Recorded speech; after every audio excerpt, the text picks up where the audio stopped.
ಬಾರ್ಕೂರು ಬಂಡಿಮಠ ಮೂಲಕ ಕೊಕ್ಕರ್ಣೆ ಬಳಿಯ ಕಾಡೂರಿನಲ್ಲಿ ತೀರಾ ದುಸ್ಥಿತಿಯಲ್ಲಿದ್ದ ಅಮ್ಮನವರ ದೇವಸ್ಥಾನ 2.50 ಕೋಟಿ ರೂಪಾಯಿ ವೆಚ್ಚದಲ್ಲಿ ಸಮಗ್ರ ಜೀರ್ಣೋದ್ಧಾರಗೊಂಡು ಪುನರ್ ಪ್ರತಿಷ್ಠೆ ಬ್ರಹ್ಮಕಲಶೋತ್ಸವಕ್ಕೆ ಸಜ್ಜುಗೊಳ್ಳುತ್ತಿದೆ. ತೀರಾ ಗ್ರಾಮೀಣ ಭಾಗದಲ್ಲಿರುವ ಈ ದೇವಸ್ಥಾನ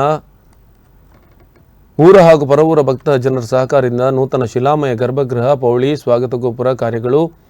ಶಿಲೆ, ಮರ, ಹಿತ್ತಾಳೆ ಮತ್ತು ತಾಮ್ರದಿಂದ ನಿರ್ಮಿಸಿ ಕಸುರಿಕೆತ್ತನೆಯ ಶಿಲ್ಪ ಕಾರ್ಯ, ಸುತ್ತುಬೋಳಿಯಲ್ಲಿರುವ ದೇವಿಯವರ ಶಿಲ್ಪಕ್ಕೆ ಬಣ್ಣ ನೀಡುವ ಕಾರ್ಯ, ನೆಲಕ್ಕೆ ಗ್ರಾನೈಟ್ ಹಾಸು, ದೇವಸ್ಥಾನಕ್ಕೆ ಬರುವ ರಸ್ತೆ ಕಾಮಗಾರಿ ಸೇರಿದಂತೆ ಎಲ್ಲ ಕಾರ್ಯ ಸಮಿತಿಯ ಅಂತಿಮ ಪ್ರಯತ್ನದಿಂದ ಹೊಸ ರೂಪವನ್ನು ಪಡೆಯುತ್ತಿದೆ.